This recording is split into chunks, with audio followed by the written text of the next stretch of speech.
Selamat datang di Praktikum Bioteknologi Peternakan, acara pengenalan alat dan bahan.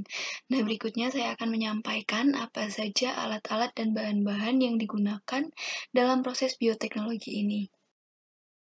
Untuk alat yang pertama adalah microchip. Nah, microchip sendiri itu terdapat beberapa ukuran, diantaranya 2 mili, 1,5 mili, 0,5 mili, dan 0,2 mili. Nah, yang biasa kita gunakan adalah yang 1,5 mili dan juga 0,2 mili. Nah, untuk 1,5 mili ini biasanya digunakan untuk mewadahi hasil ekstraksi dan juga untuk mewadahi hasil pengenceran primer. Nah, sementara untuk yang 0,2 mili biasa kita gunakan untuk mewadahi hasil dari produk PCR. Nah, untuk microchip ini sendiri terdapat dua jenis, yakni yang tunggal, seperti dua gambar yang besar ini, dan juga ada yang berjajar 8, seperti ini. Nah, kemudian biasanya dalam penggunaan microchip ini, saat melakukan reaksi diletakkan pada rak-rak microchip seperti yang tertera pada gambar ini. Nah, tujuannya agar saat melakukan riset ataupun praktikum, microchip yang digunakan dapat tertata dengan rapi. Nah, selanjutnya adalah tip. Untuk tip ini sendiri juga terdapat beberapa ukuran yang berbeda, diantaranya adalah 10 microlight, 200 microlight, 1000 microlight, 5 ml, dan 10 ml. Dan yang paling banyak kita gunakan adalah 10 microlight dan juga 200 microlight. Sedangkan untuk 1000 microlight biasa kita gunakan untuk ekstraksi.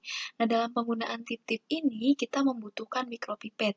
Mikropipet ini terdapat beberapa ukuran, diantaranya 0-2 microlight, 2-20 microlight, lalu 20-200 microlight, dan juga 100-1000 microlight. Dan yang paling sering kita gunakan tentu sama dengan tipnya, yakni 2-20 microlight hingga 20-200 microlight. Kemudian selanjutnya adalah mesin thermal cycler. Nah, mesin thermal cycler ini biasa digunakan untuk melakukan proses polimerase chain reaction atau PCR. Kemudian ada microcentrifuge, yakni untuk microcentrifuge ini sendiri berfungsi untuk memisahkan cairan dan endapan dari suatu sampel. Nah, jadi nanti ada supernatan atau cairannya dan juga ada endapannya atau pelletnya seperti itu. Selanjutnya ada inkubator yang berfungsi untuk membentuk optimalisasi kerja dari reagen itu sendiri.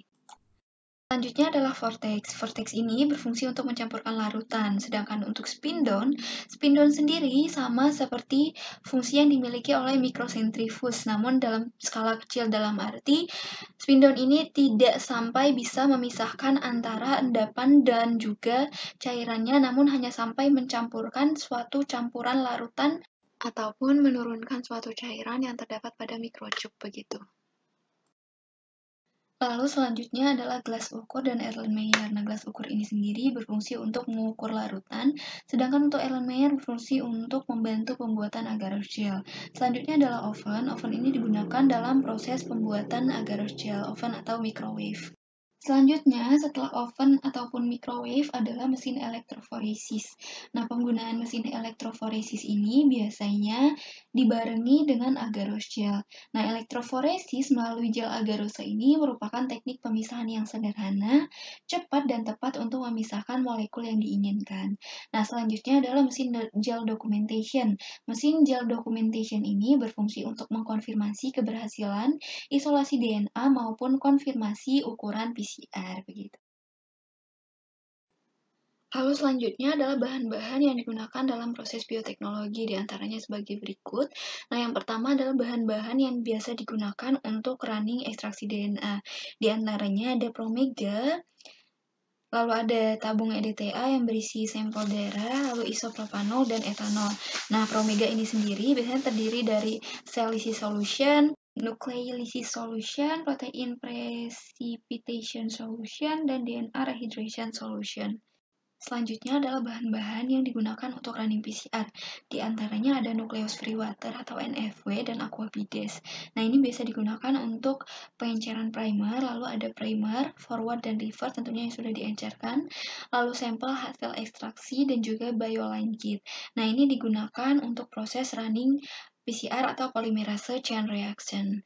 Nah, selanjutnya adalah bahan-bahan untuk pembuatan agarose. Nah, bahan-bahan untuk pembuatan agarose ini ada 6 diantaranya ada TAE dan Aquades yang digunakan untuk membuat larutan buffer TAE. Nah, ini dari TAE 10 kali akan diencerkan menjadi TAE 1 kali. Lalu ada bubuk agar Rothschild, ini untuk membuat agar, lalu plastik wrap untuk membantu proses pembuatan agar dan juga membantu proses pengenceran THE, lalu aluminium foil yang digunakan untuk membantu proses penimbangan agar, lalu yang terakhir adalah fluorosafe DNA stain yang digunakan untuk pewarnaan agar Rothschild. Lalu untuk running electrophoresis terdapat 3 bahan. Di sini ya, diantaranya adalah parafilm, loading die, dan juga marker. Untuk parafilm sendiri digunakan sebagai alat saat proses homogenisasi antara loading die dan marker, dan juga antara loading die dan sampel yang digunakan. Lalu selanjutnya adalah loading die. Nah, loading die ini sebagai pewarna dan pemberat saat proses running electrophoresis agar sampel yang digunakan itu tidak mengambang di atas agar, namun menetap pada sumuran-sumuran agar gel yang telah disediakan. Lalu untuk marker sendiri, ini digunakan sebagai penanda atau indikator konfirmasi dan ukuran. Ini terdapat 2 marker, ini lambda marker dan juga ladder marker. Untuk lambda marker digunakan untuk hasil ekstraksi DNA, sedangkan untuk ladder marker digunakan untuk hasil PCR, sampel hasil PCR begitu. Sekian yang dapat saya sampaikan. Apabila terdapat kekurangan, saya mohon maaf dan terima kasih.